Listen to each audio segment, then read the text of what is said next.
Namaskar, welcome to Skill to Will.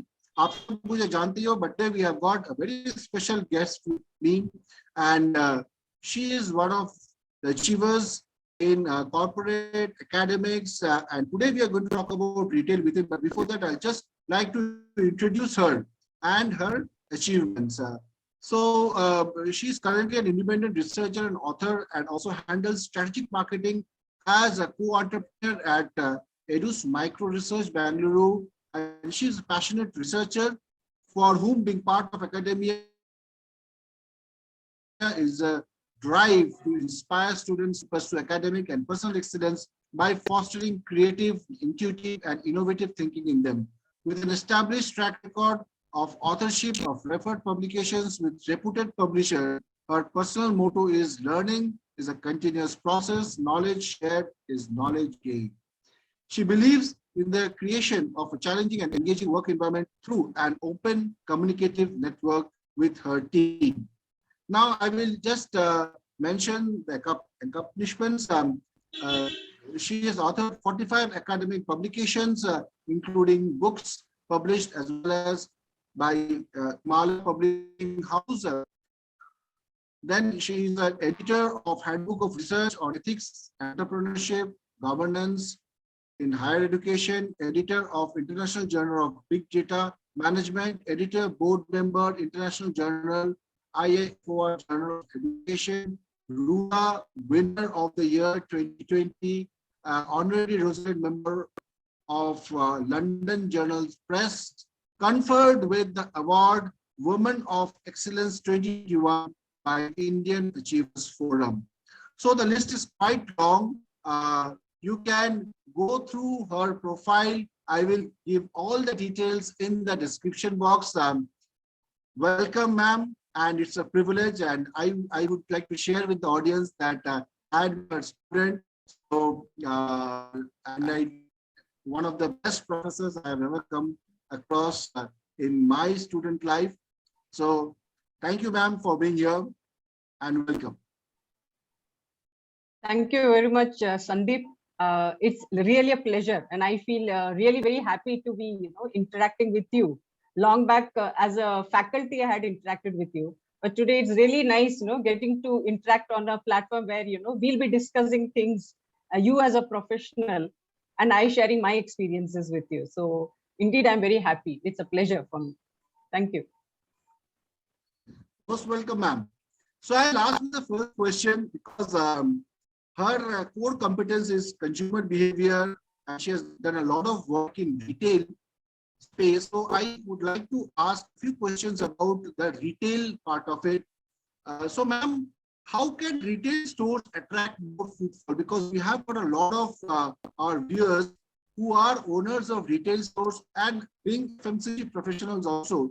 They want to understand how to attract footfall to a retail store so that they can advise the retailers as well. So, insights from you, ma'am. Okay, thank you. Actually, you asked a very relevant question, which I'm being asked very often, and it is even conveyed through my books, through my writings. Because when you talk of consumer behavior and retail management, both go in hand. And consumer behavior is very tricky. It's a complex process because no two individuals are alike. Similarly, customers are also not alike. So there are many factors which play a role in influencing the consumer when he goes as a shopper, when he or she goes as a shopper to the store.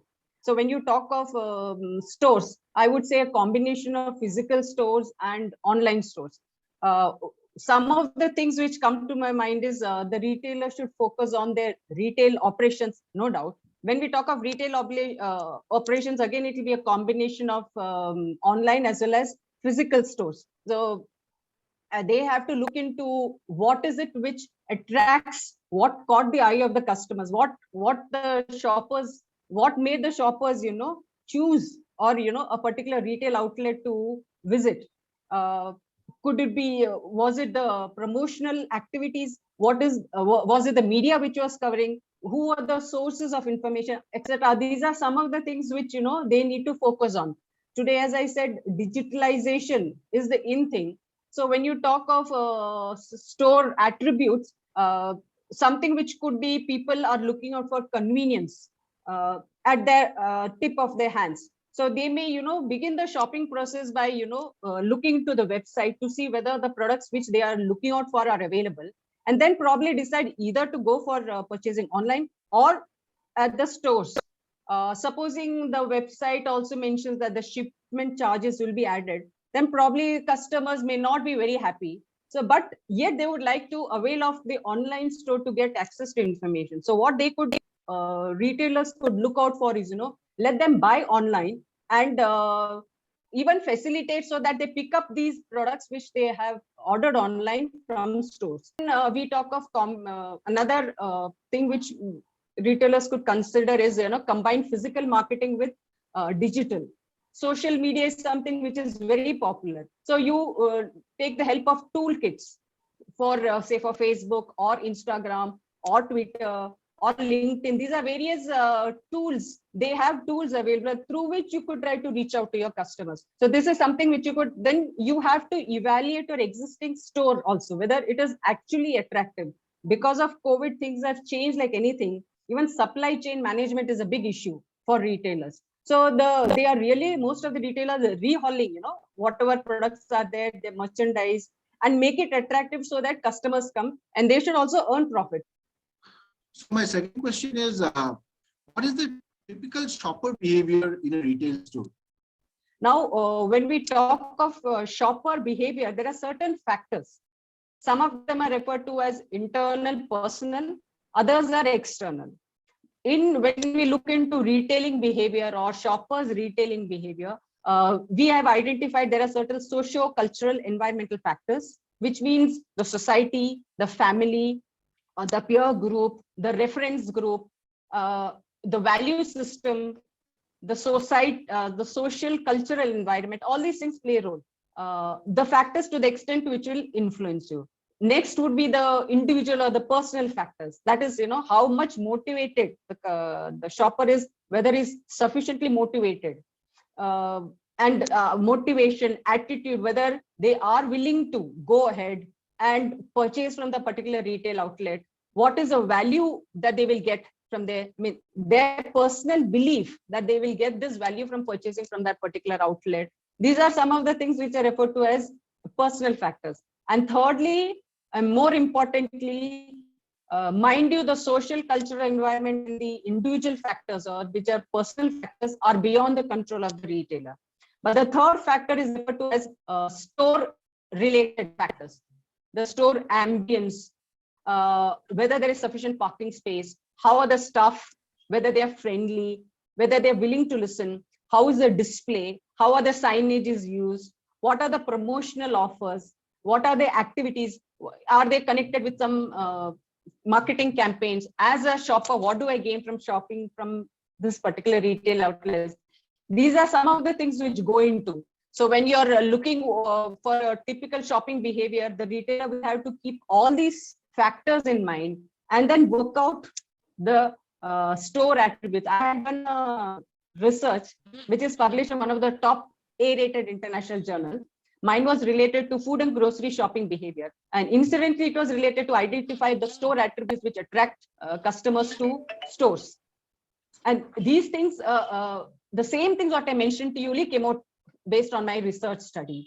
But surprisingly, I had also extended this to find out not only the store attributes which attract retailers to stores, but whether satisfaction could result in patronage intention. As a shopper, whether they would be interesting. And interestingly, my study showed that satisfaction doesn't convert to patronage intention. So I was surprised because all the existing studies which are available internationally, they had said that patronage will automatically, if I'm satisfied, I will go to patronize the store again and again. But my study showed that it doesn't. Of course, I had also included lifestyle factors, which means attitude, belief, value system. Whether all these things also play a role in the shopping behavior of individuals. The third important question, which I just wanted to, because I also think about, because it has become so much competitive, this particular space, retail space, what would be the future of modern retail? Okay, for that I again go back to what we mentioned, omni-channel. Generally, I've seen, there is a confusion between people when you say, today retailers are going for multi-channel retailing as well as omni-channel retailing. They assume it is the same, but there is a difference. Multi-channel means as a retailer, I may have, shoppers, my customers could opt for the stores, they could opt for online, or, afford to purchase through whatever outlet, direct home or something. But in multi-channel retailing, each channel is maintained as a separate account. So then, if as a shopper, I like something online and I go to the stores, it's not available, there is no way that the retailer can blend both of them. There's no interface, because the customer will have to wait till the product is available at store. But when we talk of omni-channel, like you said, today most of the companies in India, across the world, Starbucks, I think so, Disneyland, in India, when Adidas, all these people have gone for, I've just taken a few examples. There are many more who have gone for omni-channel. So I, as a customer, could book through my mobile, use the internet, go to the website, or purchase from store, or any other way. But it will be a seamless experience. There are various touch points. If I'm unhappy at any place, as a customer, I could, opt for any other channel also. And finally, get the product what I desire as a customer from the outlet, whatever I preferred. But for the biggest challenge for retailer is cost. Because when you talk of, it looks very nice on paper. We said omni-channel retailing, there are many touch points, it's a seamless shopping experience, etc. These are all fanciful terms.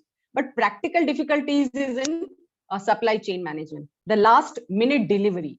I remember reading sometime back, Reliance Retail, they're the largest retailer in India currently.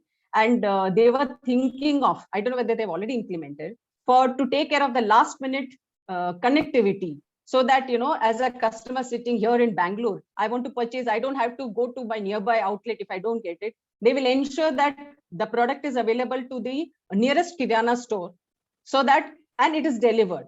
So it is some sort of a partnership. This is something which I see in the future, which will be good for the retailers. It should be interface of technology, partnership, where big retailers go hand in hand with small retailers. And you work out some sort of a business model by which both stand to gain. I'm sure you have mentioned a lot of these points in your book, and we are very eagerly waiting to read your book. The link to the book is already given in the description box, so you can check out the book. And thanks a lot, ma'am, for sharing such wonderful insights. We are so thankful and grateful, and wishing you all the very best. Thank you so much. Thank you. Thank you. It's my pleasure. I'm wishing you also all the best. Okay. Thank you.